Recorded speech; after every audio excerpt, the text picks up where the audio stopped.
প্রায় এক মাসের উত্থান পতন ও নাটকীয় নানা লড়াইয়ের মধ্য দিয়ে শেষ হয়েছে ক্লাব বিশ্বকাপ, যেখানে আন্ডারডগ হিসেবে খেলতে আসা চেলসি শেষ পর্যন্ত বাজিমাত করেছে।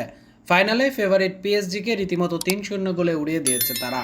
এর মধ্য দিয়ে ক্লাব বিশ্বকাপের নতুন সংস্করণের ট্রফি জেতার পাশাপাশি বিপুল অঙ্কের অর্থ পুরস্কার পেয়েছে ইংলিশ ক্লাবটি। এমনকি ক্লাব বিশ্বকাপ থেকে চেলসির আয় ২০২২ কাতার বিশ্বকাপে শিরোপা জেতা আর্জেন্টিনার পাওয়া অর্থ পুরস্কারের চেয়েও অনেক বেশি। ২০২২ বিশ্বকাপে মেসি, দি মারিয়া, মার্তিনেজরা বিশ্ব চ্যাম্পিয়ন হয়ে পেয়েছিলেন $4,20,00,000। সে সময়ে তা প্রায় ৪৪০ কোটি টাকার সমান ছিল। বর্তমানে ৫১০,৬০,০০,০০০ টাকার বেশি। অন্যদিকে ক্লাব বিশ্বকাপের জন্য ফিফা ঘোষিত অর্থ পুরস্কারের অঙ্ক ছিল $1 বিলিয়ন, যা বাংলাদেশি মুদ্রায় প্রায় ১২,০০০ কোটি টাকা।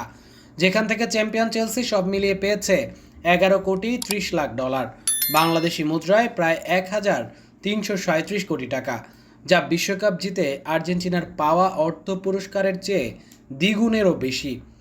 এ টাকার মধ্যে $2,83,00,000 বা বাংলাদেশি মুদ্রায় প্রায় ৩৪৪ টাকা চেলসি পেয়েছে টুর্নামেন্টে অংশগ্রহণ বাবদ, আর $8,46,00,000 তারা পেয়েছে পারফরমেন্সের পুরস্কার হিসেবে। এর মধ্যে শুধু ফাইনাল জিতেই চেলসির অ্যাকাউন্টে ঢুকেছে প্রায় $4 কোটি বা 486,29,00,000 টাকা।